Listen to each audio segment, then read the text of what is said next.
When the Western world sees food drops to the starving of Africa, we think it will never happen to us. But there's a man in Australia who says that that's where we're heading.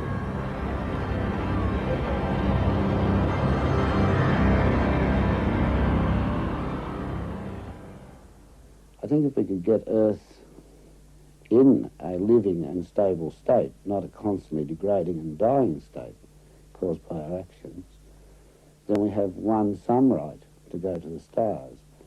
But at present, I don't think would be welcome anywhere else in the universe. You wouldn't welcome anybody who laid waste to their house and wanted to live in yours, I'm sure.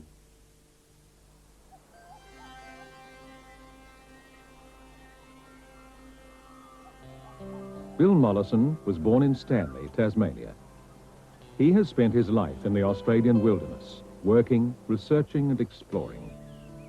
Through it, he developed a deep understanding of nature, but it led him into conflict with the ideas of his generation. After protesting this and that since the 50s, I decided that opposition wouldn't work. So in 72, I walked away from society, cut a hole in the bush, built a house and a barn and put in some plants, and decided I'd live separately from society. I think a lot of people have decided that throughout history, disgusted with humanity. It wasn't long, I think a matter of weeks, when I'd completed that process, that I thought, well, am I going to sit here for the rest of my life and let the bastards roll over everything? And I thought, no, I'll go back and I'll fight. But then I spent a couple of years deciding on how I would fight. And I decided I wouldn't fight with conventional weapons of any sort, but I'd come back in with positivism and with a system. And many of us have been defining what we didn't want. And I thought, well, it's time to define what we do want. And largely that turned out to be permaculture. Bill Mollison is a busy man. 15 years ago, he thought up a way of saving the world. Now he spends his life promoting it.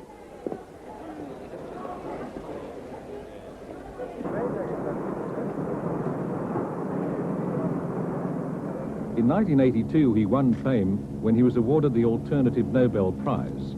And now permaculture takes him around the world. We're in Christchurch, New Zealand with National Radio. Bill, what I'd like to get first is what's the basic idea behind permaculture? Well, it's always been a system design of integrating good housing to landscape, at least use of materials and least pollution output, conservation of natural resources. It's actually a very practical design system. How widespread is the movement around the world? Well, we teach in some 30 countries and probably a couple of hundred languages. But our graduates... Welcome. I'd like to quote Robin Francis. She says just exactly what I want to say. There is a major shift apparent in society at large. Awareness is rapidly growing in all sectors. Permaculture is a bit of everything. To some, it is architecture. To others, organic farming. Some say it is a philosophy and a way of life. Others believe it is their only hope. My name is John Prakash Pereira, and I'm from India. Botswana is developing a permaculture extension centre. The reason I came on this trip was sort of a work study and sort of a vision quest. Badri Dahal is the name, and I come from the top of the world, Nepal.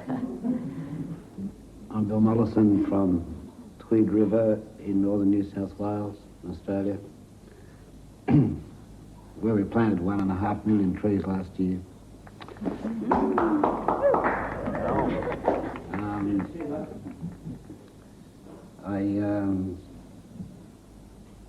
As you know, probably initiated this movement, or whatever it is. Permaculture is a design system, but the engineering principles it follows are those of life.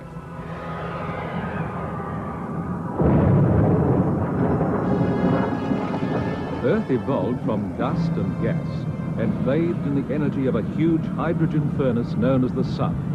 A living system powerful enough to colonize an entire planet was born.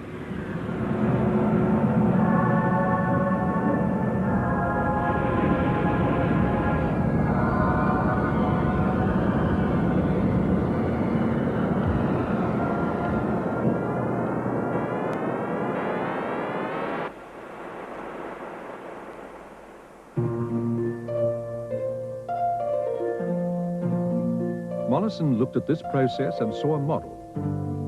Here was a system that was stable and fertile, yet became ever more complex. Its greatest expression is to be found in a forest system. These Antarctic beech forests are over 1 billion years old. They existed on Gondwana land, the land mass that was once Australia and South America. They have remained alive for so long because there are millions of species within them. This complexity makes them adaptable, but at the same time, highly productive.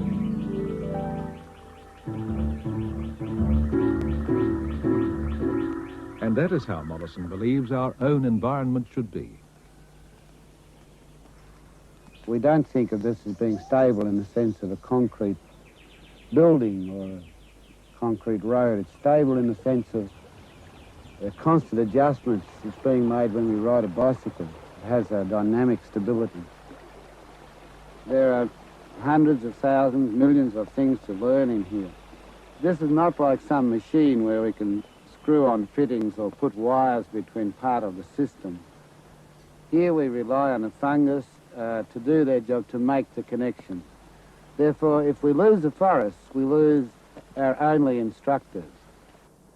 And people must see these forests and wilderness as the greatest educational system that we have on the planet. If we lose all the universities, then we would lose nothing. But if we lose the forests, we lose everything.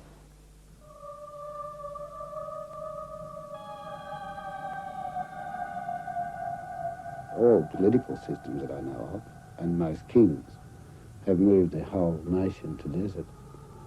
And the things of which they are most proud, the cities and the canals and the irrigation and so on, are the things that killed their cultures. And it continues unabated. If people don't seize power back and make their own gardens and sit in their own gardens of Eden, then we're all finished. And the whole world turns to dust.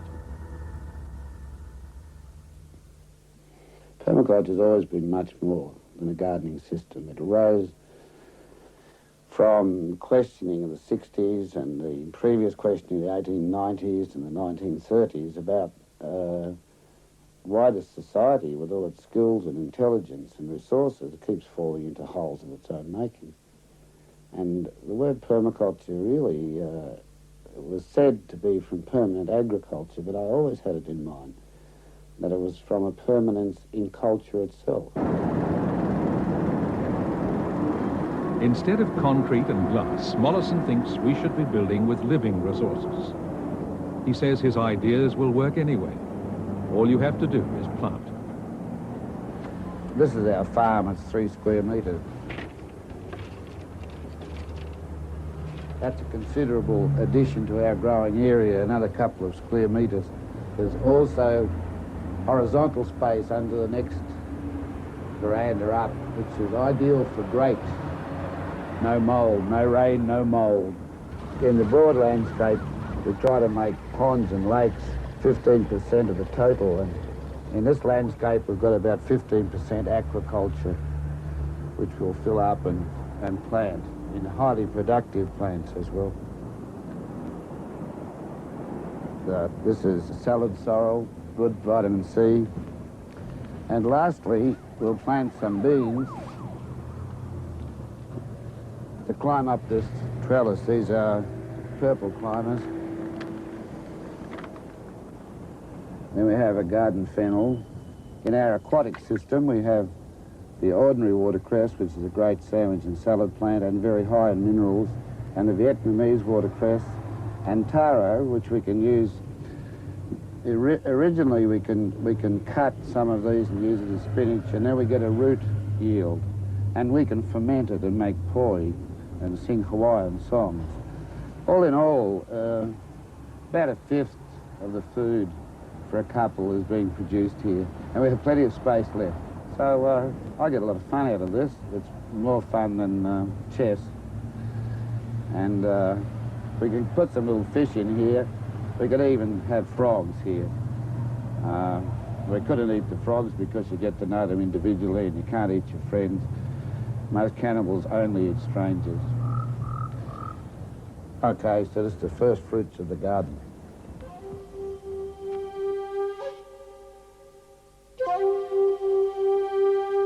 When we first stepped on the planet, we lived by our wits, hunting and gathering.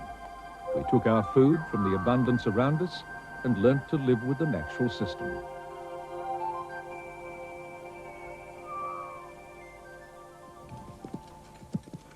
But as we began to live in communities, we started to organize nature. Back-breaking work was needed to create harvests of annual crops. Agriculture became the central activity on the planet, and its surpluses allowed cities to grow, spawning the industrial age.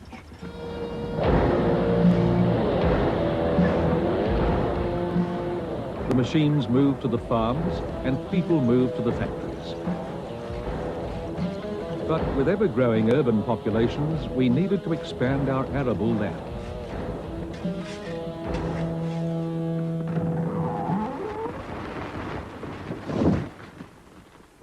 This is your shoe holes. You put a plank in here and you hop up on that. Stand on there, you put an axe cut in here. You put a shoe there, go around the back, and put a saw cut in for the tree. When he was in his early 20s, Mollinson was part of the generation that cleared the forests. Globally, since 1940, we have cleared an area the size of North America.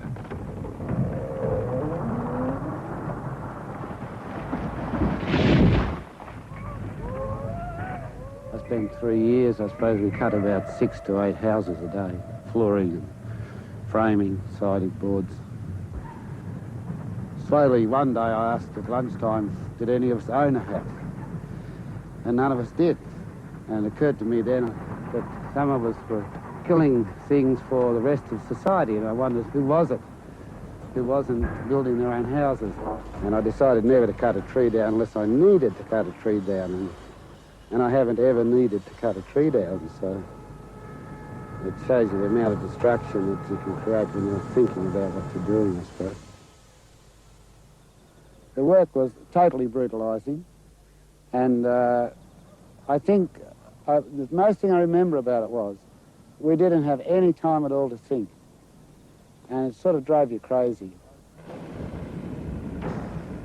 But the machine promised to put an end to mindless toil, and monoculture became the new method of production. It offered a vision of feeding the world with mile upon mile of single crops. Today, over half the world's produce consists of just 4 easily harvested plants: wheat, rice, maize, and potatoes. But we had simplified nature, and it started going wrong. We were producing not only single crops, but single pests.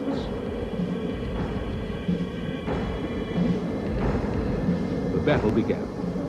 Exposed to attack, the farmer was forced to defend his fields against the ravages of disease and predators.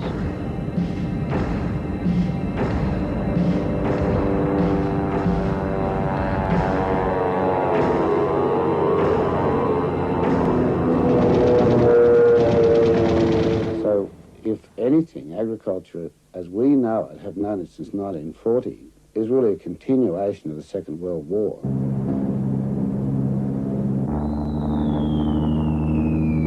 Since 1940, 70% of our soils have been destroyed. With all the armaments and chemical manufacturers directing their weapons against nature. 40% of the water of the world has been poisoned by agriculture. A species is lost every 6 minutes. Nothing on earth is so destructive. If we don't stop agriculture, then we're all dead. In 20 years, there will be 1/3 the arable land to feed twice as many people.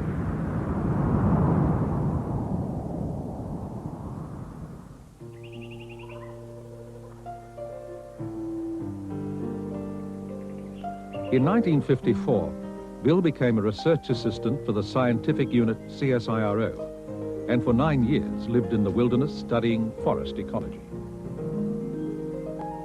He returned to formal studies in 1966 and was later appointed to the University of Tasmania. Over 15 years, he had acquired an immense practical knowledge of forest systems. I looked at the existing forest systems and realised the productivity is hundreds of times greater than man-made agricultural systems. So that I thought we could create forests with components of animals and plants far more suitable for our own use. Productivity would then be higher than a natural forest, and our yields would dwarf those of any commercial farm. So it wasn't until 75 or 72 really that I saw the need to activate that sort of thinking and to produce it as something which we call permaculture, but call it what you like. It's an active application of things you observe to systems that you construct. Oh, it's 500 And I think pages. it reads very well. I quite like it, actually. It's not too radical. Bill believed he could construct environments that were as stable as the rainforest. His designs integrate houses, plants and animals into a living system. It begins at the back door. Every zone has a collection of species that regulate each other and needs virtually no maintenance. Every element has many functions. A dam can air condition a house or reflect sunlight to heat sensitive plants. In 1978, he published his manifesto, Permaculture 1. 2 more have since been added, and his works have been translated into 7 languages. I wasn't prepared for the rush of inquiries to design farms, and it terrified me to go out designing other people's properties, so I did it for nothing for a few years. Some years, 3 years. And when I designed 200 or 300 farms and the feedback was fairly good, I decided I could teach design. But up to that point, I wouldn't have thought of teaching design. Of land right before our eyes there hasn't produced anything, and what will we do with it?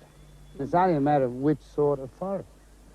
We can have it in long-term, high-quality timber. Mollinson was prepared to teach anyone who would listen.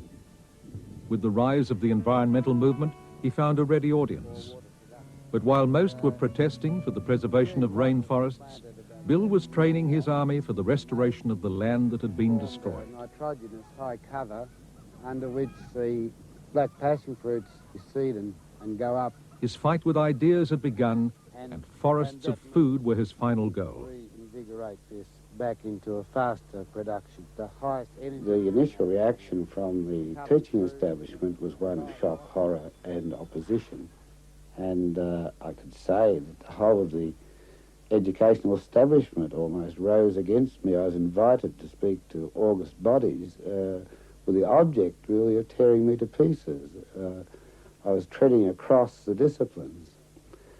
Permaculture always did lie between the disciplines. It's a connecting system between disciplines.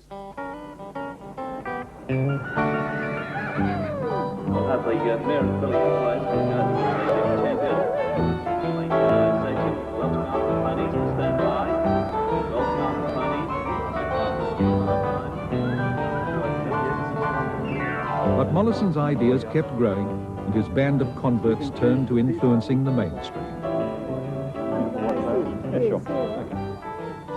Once a year, every major town holds a show, and the local permaculture group has its stall next to the tractor and pesticide companies. Handing out seedlings and show bags, they hope they'll win the war, but they are up against powerful forces. Agriculture is the cultural and economic backbone of the lucky country.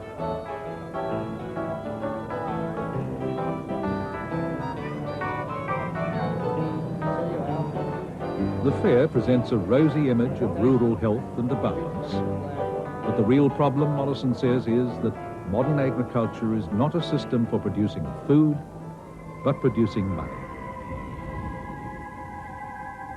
In sustaining this wealth, modern agriculture pays no respect to the resources it is based on. No one yet pays for the damage at the end of the chain. society's caught up in this system of destruction. Instead of all that, you can grow a garden in a few weeks. They'll provide you with vegetables and timber all your life. And it seems to me to be much more sane and responsible that people should be trained to put in those few weeks of work.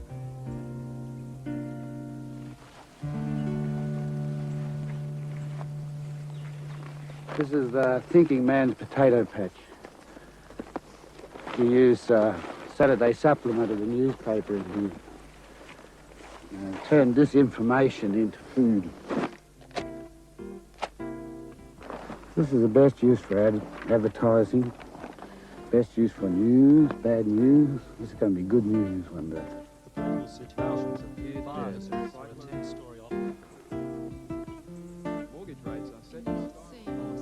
You can still put straw on a potato because it will come through, but for other plants it'll kill them. Digging causes work. Work causes digging. Weeds cause work. Digging causes weeds. Cause and effect. Vicious cycle. The straw mulch imitates the litter of the forest floor. It retains water by stopping evaporation and controls weeds as well. Straw. And this is where the designer turns into a recliner. You can rest in your garden. If you have it already well planted, you can pretend to be working in the garden and be invisible from the house. Part of the total design of the lazy gardener. Over here, young potatoes coming through. It saves a lot of work and, in the end, soil. But there are other strategies as well. And then the pigeon pea, which is very good legume. It lasts a few years. Bill thinks planting is a lot easier than weeding. And if you have enough plants in, there's no room for the weeds. So the only work the gardener needs to do is a leisurely stroll whilst admiring the wonders of nature at work. This is Acacia fimbriata, which is a very good chicken forage. And this is, it's got a lot of good characteristics. Its cradle area, first of all, it's brittle and it's easy to mulch. And then it also is one of the group of legumes that catches nematodes in its roots. It has three little cells like this. A nematode comes through and it strangles them and eats them. All plants are carnivores. They eat you in the end. Bill expects to do a lot more eating himself before he's eaten by the plants. Coriander, which is another volunteer, we didn't plant it. Celery, some small head cabbages, these small ones are good for a small family. Forming ground cover under the chart, parsley itself here. And then lots and lots of basil, in fact an embarrassment of basil. No matter how regular I started this garden, it will inevitably turn itself into chaos. This untidiness is actually good natural order. Tidiness is maintained disorder. In fact, Mollison's property has been very carefully planned. He moved there less than a year ago, and already nature is running rampant. Much of the success is based on his underground plumbing system. He uses what is called a swale. The rainwater is trapped, absorbed into the ground, and then sent slowly downhill. Instead of rushing off this property and we have a drought 3 days later, all this water is now travelling through the subsoil under the tree system I've put in down there to take it up. And if we do this repeatedly uphill, we never have a drought. It's not possible. Australia's not a dry continent. It just has 88% of its water runs off or evaporates. So we simply slow up the progress of a resource through the landscape. We're a resource like water, and we trap it in soil, we trap it in dams, and make it do its duties. In the engineering term, water has duties to do, and the main duty it has to do for us and for total design is to grow plants. What's your garden going to be like in 5 years? Well, it'll be hard to get through, and be a grave danger of being killed by falling fruit, I think. I don't know, I mean, there's going to be hundreds of kilograms of fruit product. I'm not quite sure. I think I'll have to join forces with a pig. Get a friend to help me harvest the system, you know. Convert paw into pig. And then I'll have to have a party. Hanging, and we'll all celebrate overproduction.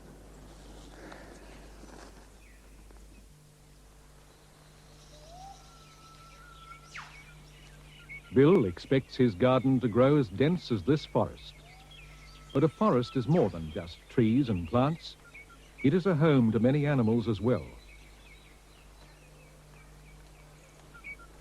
You can see an animal simply as a mobile part of the forest. It's not something separate from the forest. Pigeons come in, eat the fruits from the top of the forest and take it out to the forest edge and extend the forest. So the pigeons are the planters and extension system of this forest. Wallaby can't exist without the fungi can't exist without the tree can't exist without the fungi and the wallaby and the currawong. So that's a guild.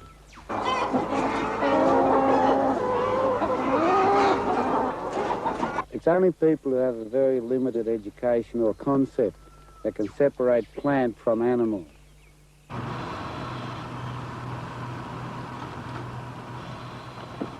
A factory chicken lives in a wire cage, interreacts with a food machine and ends in the oven. It's an unfulfilling life. But to Bill, the trauma is not only to the chickens. We miss out when we become separate from animals. He sees our salvation as getting the chickens back home, where they can help us with the gardening.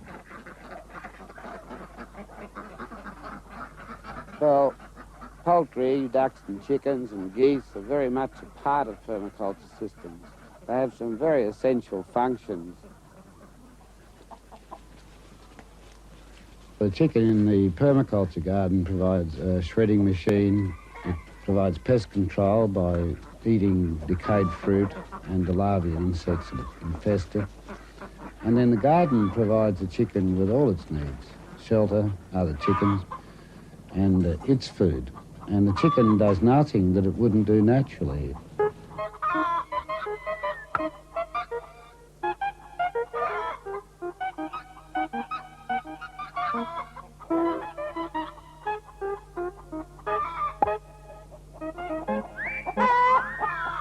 In all systems in which we include animals, part of the system, sometimes almost half of the system, can be specifically planted for the animals.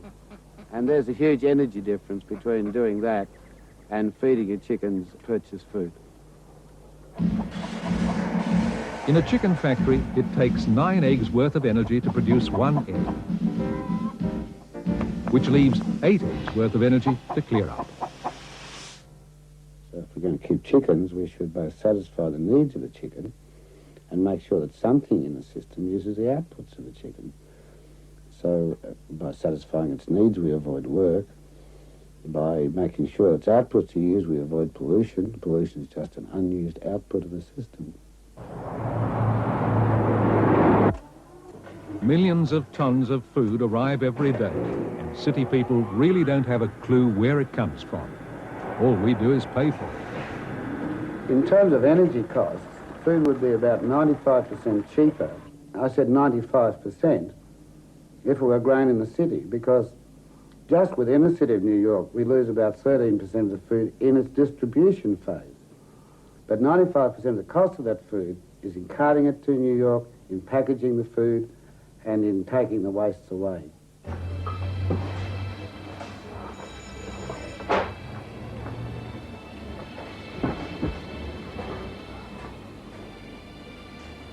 Looking around almost every supermarket we enter, it's really hard to believe there's any people hungry in the world or any food crisis. And yet, very little of this food comes from anywhere near the city. And most of it will come from thousands of kilometres away. And a 3-day transport strike, and hardly any of this would be here.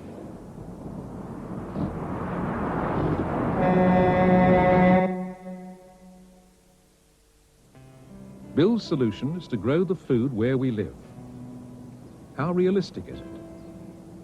In a suburban backyard, one of Mollison's early designs is now reaching maturity. The land covers a quarter-acre block, and the house is a splendid example of his ideas. Here's something in the right place. It's a moldboard plough. It's rather like hanging up some of the burners out of the ovens at Dachau, a relic of the age of agriculture which is just passing. And although there's plenty of food in this garden, there's no need of ploughs. There are over 500 species, so that even in winter, there's enough food for all the family and neighbours. Kumquats, Fortunella. One of my favourite fruit, I think, especially after a month or two in brandy and sugar. This is a Japanese parsley. Call these throw-over greens. They're all important for health for chickens. A bath full of Chinese water chestnuts, which are delicious. You can buy them in cans, but here you get them fresh, and they're always crisp. Nothing like sitting by an Indian pond and watching a lot of very graceful women in saris picking water chestnuts and putting them into brass bowls. Very sensual.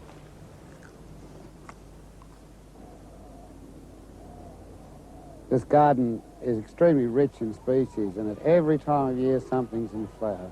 Here we have lavender, and dotted throughout the garden are about a dozen homemade beehives, so that in winter time you can get considerable cheer from honeymead. But instead of drinking merrily in our gardens, most people prefer to work, mowing lawns. Yet Mollison thinks this green cancer is a serious threat.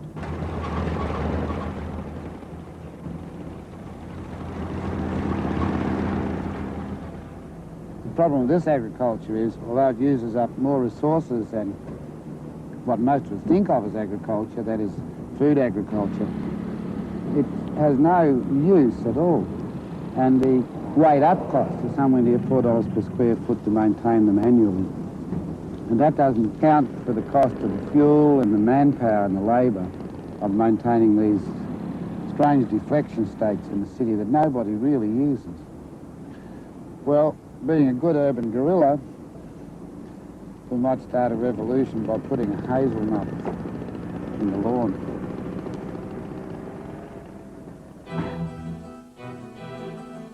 People may not use lawns, but they look at them. All the great gardens of history have been neatly designed, carefully sculptured arrangements, compositions that appeal to our order and aesthetics.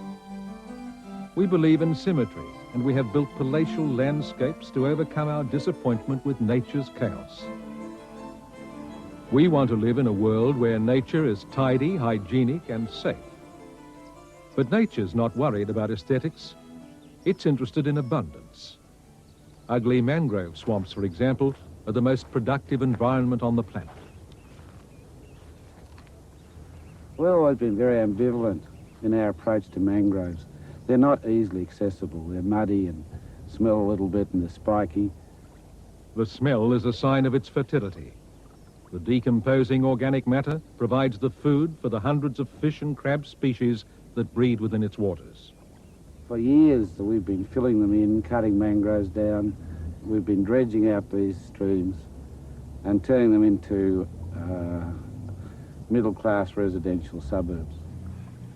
The high tide marks clearly indicated here on the retaining walls by a black line, and that leaves you 1 or 2 feet of sea level rise. Within our projections of the 40-year sea rise, all this capital, all this effort, all these people won't be here because most of this will be sea, shallow seas. It may be a lot more productive, but it's surely going to lay waste to a tremendous amount of human effort and resource.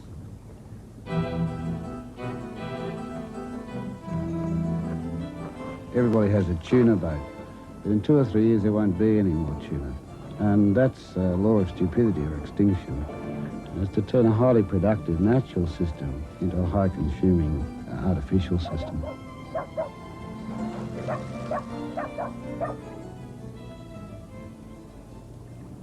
The more you walk around places like this, the more surreal they become. Lawns are giving way to astroturf. There's a lot of television sets on in this neighbourhood. I think they might be watching wildlife films. And there are a great many exploration vehicles, four-wheel drives, that will carry you to the wilderness. So it's as though they're chasing something that's just disappearing in front of them all the time. Permaculture.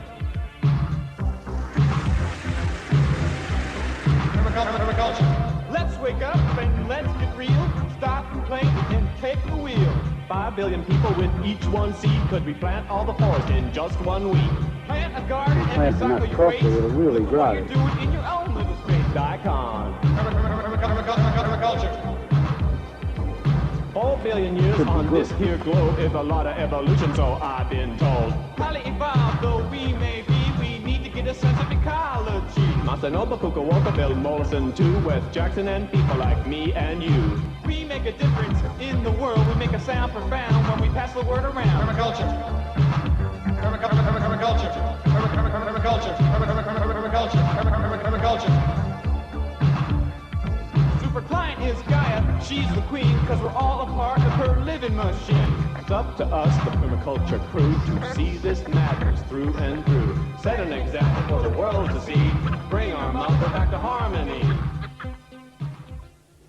One of the grave dangers that we are now facing is that we play around with the genetic base of things. For instance, a good example is that to prevent strawberries frosting, I think in California, they've altered the nature of the bacterium, Pseudomonas syringae, so that frost can't settle on the crop, and that's a genetic alteration.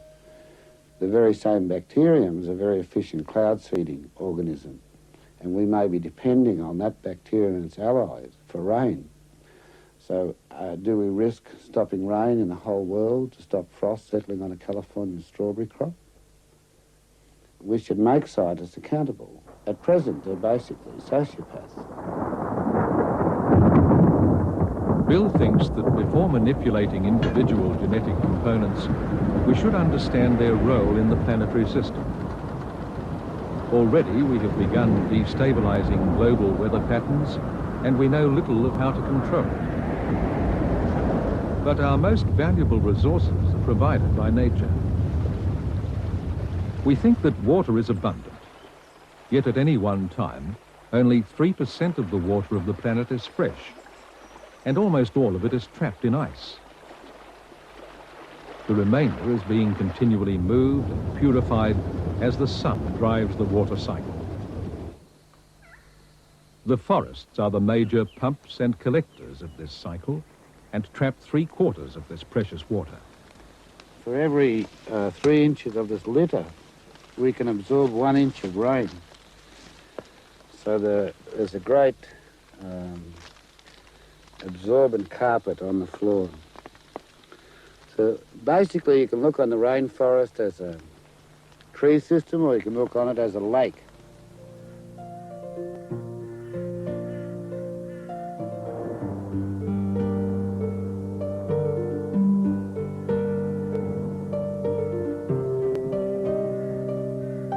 The forest transpires water to the air and rehumidifies that air. It's therefore a cloud generator. And then the forest gives off bacterial colonies to the airstream. And these are the ice nuclei from the clouds. So the forest, in every real sense, creates its own rainfall. The forest will create 500 or 600% more rainfall than a non-forested landscape. So the river and the forest have a constant interdependence. The river in the whole forest is as the sap is in the whole tree, and the river takes nutrients both ways. The fish swim up, and the phosphate from the fish can flash out into this forest through birds and animals, and the forest gives leaf material to the river. So if we clear this forest in this climate for agriculture, we have maybe 14% of the nutrient of the total system in the soil. And we lose the soil, we lose the nutrient, we lose the game. In many parts of the world, the game is already lost. Haiti has no soil. It's down to bare rock. Famines in Ethiopia are caused by a drop in agricultural productivity of over 4,000%. Much of the world's forests are being logged and sold to the wealthy nations. Living on barren land, the local population is forced to destroy the few remaining resources just to survive to the end of the week. It's certainly possible for us to extend forests over enormous areas that we have cleared historically or destroyed. And that's probably the only job that we have left on Earth that is can express our humanity, is to return other species to their place and take our place, which is a small place in the total system. On a farm in southern Queensland, this process has already started. Once overgrazed and eroded, the property is becoming commercially viable again through the broad-scale permaculture system it has installed. It produces not only a fruit harvest, but also rare timbers lost from generations of logging. The land is dotted with ponds and waterways, and within them an aquaculture has been installed. Native species coexist with commercial crops. The pond life is just part of the thousands of species that are being introduced to the property. The rainforests are being replanted, and the wildlife they attract will add to its fertility. The design here is to plant these small palms and ferns so that this will become a very broad corridor. Already, some of the rainforest birds, like the megapodes, scrub turkeys, are moving in here.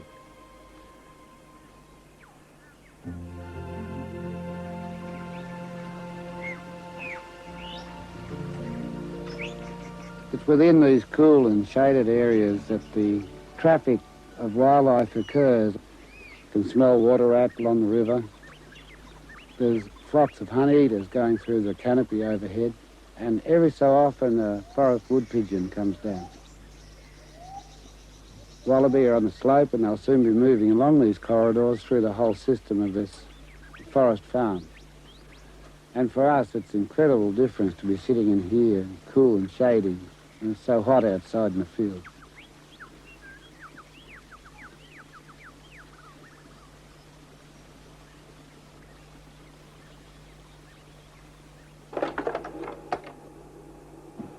It's kind of like the end game in any arid land. Yeah, last act is the goats, right. Yeah, when you see goats, you know, in the end of it. Increasingly, Mollinson has been drawn to the front line of environmental problems, the third world, where he works with local permaculture organisations. Many cultures, such as most of the Indian subcontinent and Africa, went directly from hunter-gatherer societies to agriculture, and agriculture is perhaps the final desertification of those continents. The causes of famine and want in those societies are because they didn't have this gardening instruction, and they didn't make that gradation from hunter-gatherers to gardeners. When I returned after finishing my college, I got into working with the mainstream agriculture thing, and without realizing the fact what I was doing. When I heard about Bill Mollinson and his work, I read his books, and I felt that I was not doing justice to myself and to the country and to the people. So we started the farm with the idea to do something with the people, learn from them, and show them to build on what they have already. So in a nutshell, I could say it's only a teaching tool to show them that they have the resources. What we need is to place them together, put things in the right place. We need a little input from outside in terms of finance, and at times with the little inputs of information where we could do things ourselves. Our own people could do it. Mollinson has influenced projects in Africa, Asia and Latin America. While many would see this as a charitable aid program, Bill believes that these projects are models that the first world will need when the crunch comes for us. What counts in Nepal and India is that they have years of ground experience and history and tradition to draw. And it's time to get these highly skilled and experienced people to the first world, where they can teach people how to look after themselves, how to feed themselves, how to save energy. Most permaculture designers have already learnt these skills. Max Lindiger is the architect of Crystal Waters, an entire community planned along permaculture lines. With a capital of $8 million, he expects it to be a model for building communities with a future. Well, we have always aimed to become developers. And this is the first active development, large-scale development, in which we've been involved. And we think we can do it much better than developers, or we will do it much better than developers. We've already provided water systems. All the houses here will self-provide for energy. We'll have mains energy only for semi-industrial endeavours. And all the agricultural land has been set aside for agriculture and the forestry land for forestry. And we're not obliterating our basic resources. When we first proposed permaculture in 1975, only one existed in my backyard. Today there are thousands, and for all I know, hundreds of thousands. I find it quite remarkable to travel from a very small fishing village in Tasmania, where I lived for some time while I was developing permaculture, and go to somewhere like Nepal and find somebody has been influenced by and has created permaculture in Nepal. And the feeling I get is one of immense feeling of gratitude, because it's something that I personally don't have to do.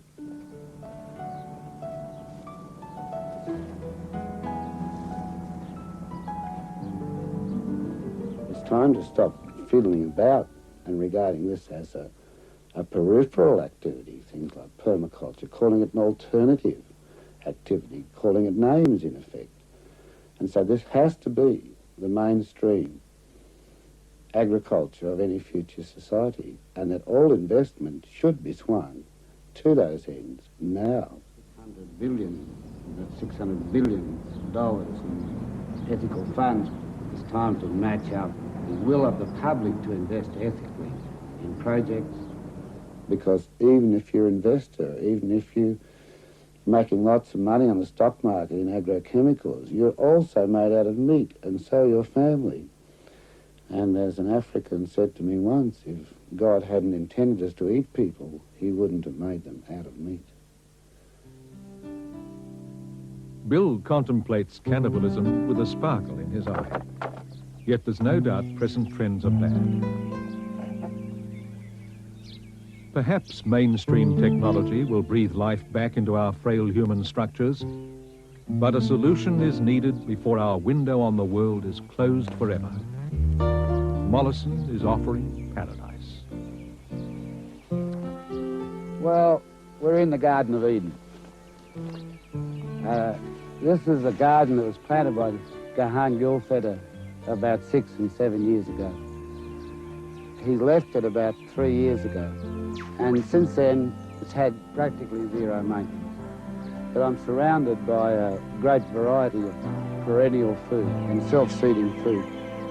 It's another sort of jungle. This was originally